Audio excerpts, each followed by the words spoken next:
Alors, pour la correction de l'exercice numéro 8, donc là, on a un moteur électrique de 1000 watts qui fait tourner une roue avec un rendement énergétique de 90 watts. On nous demande de calculer la puissance transmise à la roue. Donc, il faut utiliser la formule qui est en rapport avec le rendement et les puissances, parce qu'on a aussi la même formule avec les énergies. Donc, le rendement, attention, au niveau de la lettre qui représente le rendement, c'est la lettre grecque eta. Donc ici, on a l'impression que ça fait un peu un N, mais attention, hein, on est plus sur un N avec une barre qui descend et qui repart un peu en arrière. Donc c'est la puissance utile sur la puissance fournie. Donc la puissance qui nous intéresse, c'est la puissance transmise à la roue, donc c'est la puissance utile. Donc on nous demande de calculer P utile ici. Et la puissance fournie, c'est la puissance qui est fournie par le moteur à la roue. Donc 1000 watts. Donc il faut que j'isole P utile. Donc je multiplie de chaque côté par P fourni pour isoler P utile.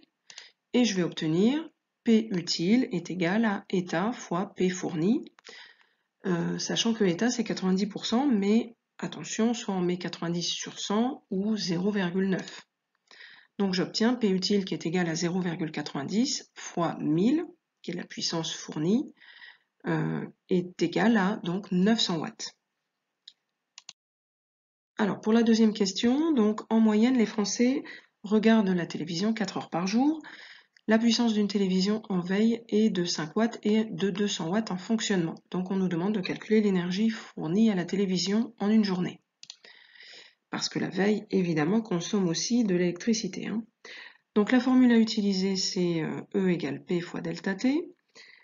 Alors il va falloir additionner deux morceaux, en fait, dans cette partie, enfin, dans ce calcul d'énergie, la partie en veille et la partie en fonctionnement, parce que la puissance utilisée n'est pas la même et la durée non plus.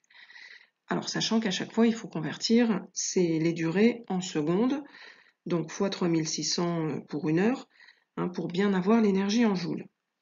Donc pour le fonctionnement, j'ai 200 watts et je sais que j'ai 4 heures, donc fois 3600. Et pour la veille, donc on a 5 watts et on n'a pas la durée. Mais bon, comme une journée fait 24 heures, si on a 4 heures de fonctionnement, c'est qu'on a 20 heures de veille. Donc je fais le calcul où j'additionne les deux parties.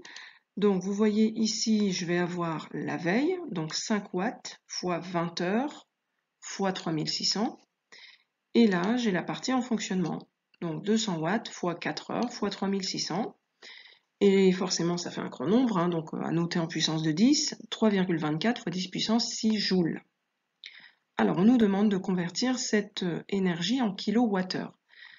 Donc, il faut connaître la valeur d'un kilowattheure. Donc, 1 kilowattheure, c'est 1000 wattheures. Et 1000 wattheures, c'est l'énergie pendant une heure, donc pendant 3600 secondes.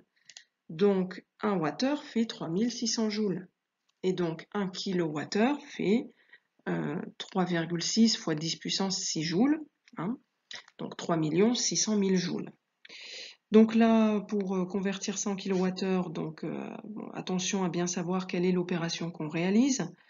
Donc l'énergie que j'ai, le 3,24 fois 10 puissance 6 joules, il est ici, et l'énergie que je cherche en kilowattheure, elle est là. Donc pour faire le produit en croix, l'énergie que je vais obtenir, c'est 1 fois 3,24 fois 10 puissance 6 joules, divisé par 3,6 fois 10 puissance 6. Et les 10 puissance 6 s'annulent, donc ça me fait 3,24 divisé par 3,6 et ça me fait 0,90 kWh.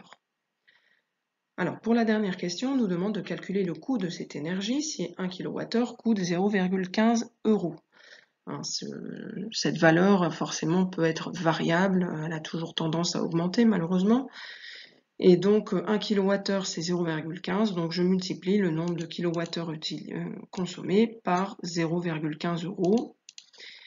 Et vous avez donc un peu moins de 0,15, parce qu'on n'atteint pas 1 kWh, donc ça fait 0,135 € pour le prix du fonctionnement de la télévision. Donc c'est pas forcément ce qui consomme le plus dans les appareils électriques, puisque dans une maison, ça va être le chauffage électrique, le four électrique, enfin tout ce qui va produire de la chaleur par effet Joule. Hein, c'est ce qui consomme vraiment le plus d'électricité.